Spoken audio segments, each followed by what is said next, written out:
guys, welcome back to my channel. My name is Elizabeth.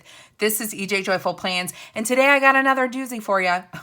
We are planning in a vertical, which I never do. I never use a vertical layout. I'm not going to modify it in any way. And we are not using stickers or washi tape. This is a collaboration with Melanie from Mel's Plans and Crafts, and she's a vertical planner and I am not. So for me, part one of the challenge is turn this into something that is functional for me this week. And then the second part is in honor of National Scrapbooking Day. Did you know that was a thing? May 1st is National Scrapbooking Day. And I was like, what if we just do scrapbook paper? No stickers, no washi, not just a pen only spread, but like we intentionally use scrapbooking paper to make a scrapbooking spread for National Scrapbooking Day. So that is what we're doing today. This is an undated extension pack from the Happy Planner and Disney collab, and it's what we're going with because it's what I have. So if you want to find out how this transforms into a scrapbooking spread, then just keep watching. All right, let's grab our tools. I'm using a cutting mat, the Happy Planner Classic Punch, glue tape runner, some scissors, a glue stick, my paper folding tool, a Papermate flare, and I grab the slice tool. It is like an X-Acto knife, but it feels like a pen and it's a ceramic blade. I also grabbed the Fall Orchard paper stack and the Southern Bells paper stack. Those are both hot buys from Michaels. They go on sale a lot. So if you like any of the paper seen in this video, I would highly recommend that you wait.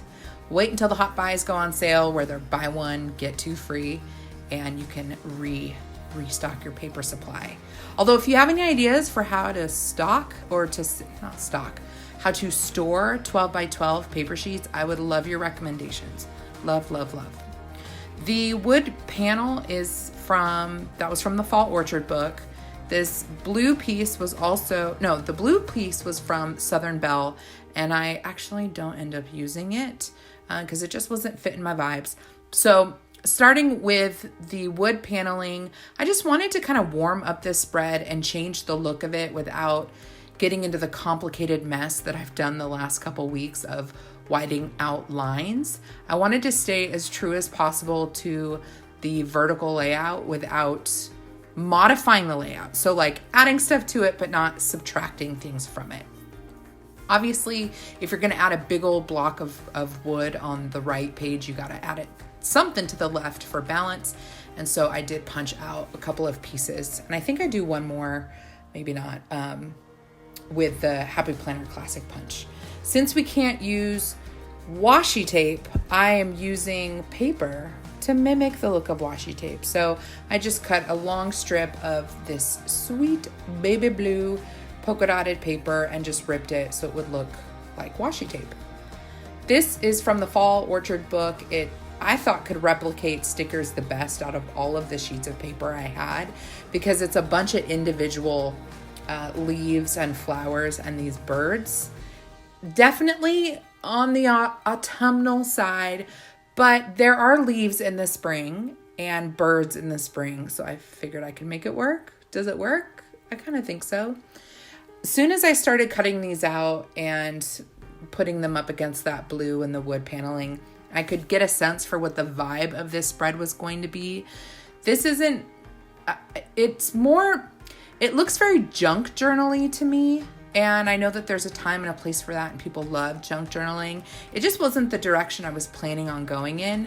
Typically when you see paper only spreads, people will take like a full sheet and cut out their Happy Planner layout and glue it onto the full sheet and then maybe add little elements on the other side.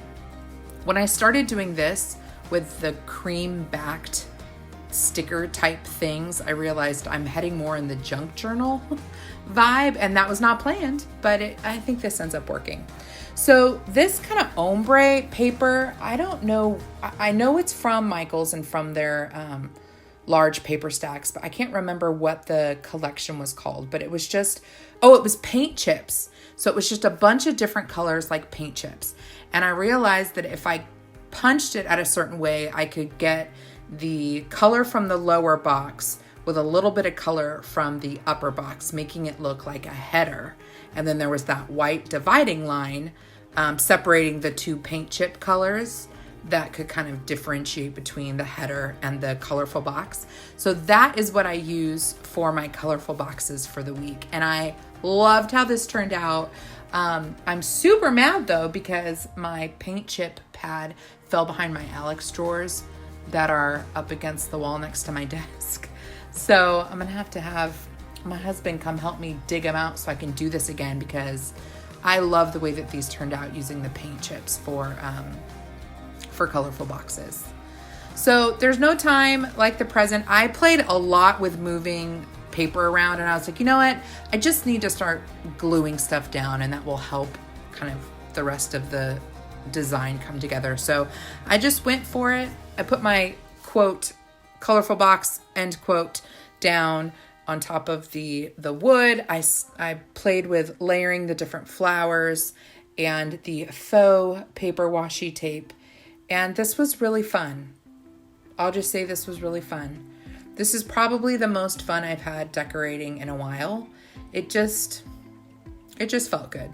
Felt good to play.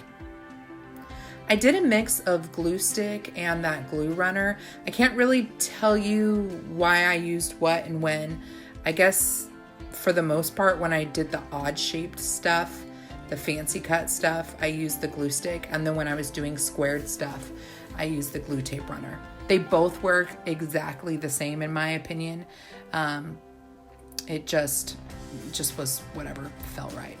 My glue stick was getting kind of funky though. It was a little dry. So yeah, that's why you saw me kind of playing with it on the paper.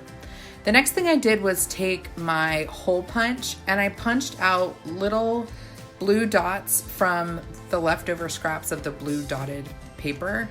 And I made little bullet points with the paper punch. This is extra. When I did that, I was like, okay, Elizabeth, this is like a bit over the top and unnecessary. But this is a fun collab. We're doing paper only. So I thought I might as well show you guys how to make bullet points, which is basically just hole punching paper and then taking the pieces that were punched out. This big area definitely gave me grief. I spent several minutes that I edited down playing around with how to place stuff.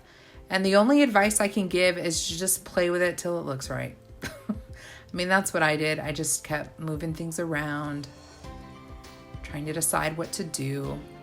And again, it was like no time like the present. I just started sticking the main pieces down and then playing around with the smaller pieces till I felt like I got them just right.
are done. What do you think? This was so fun to make. There was something kind of therapeutic about like detail cutting paper, and I loved being able to kind of slide the paper around without worrying about it sticking down. It gives you so much room for flexibility and just to play. Like, I love ripping paper. This was everything to me. So I hope that you enjoyed this spread. Again, this is in collaboration with Melanie over on Instagram. I've left her handle down below, so I hope you'll go check out how her layout turned out, the vertical in paper only. And until next time, guys, God bless you and keep you. Do something creative today. Do something to celebrate National Scrapbooking Week, and I'll see you in my next video. Cheers.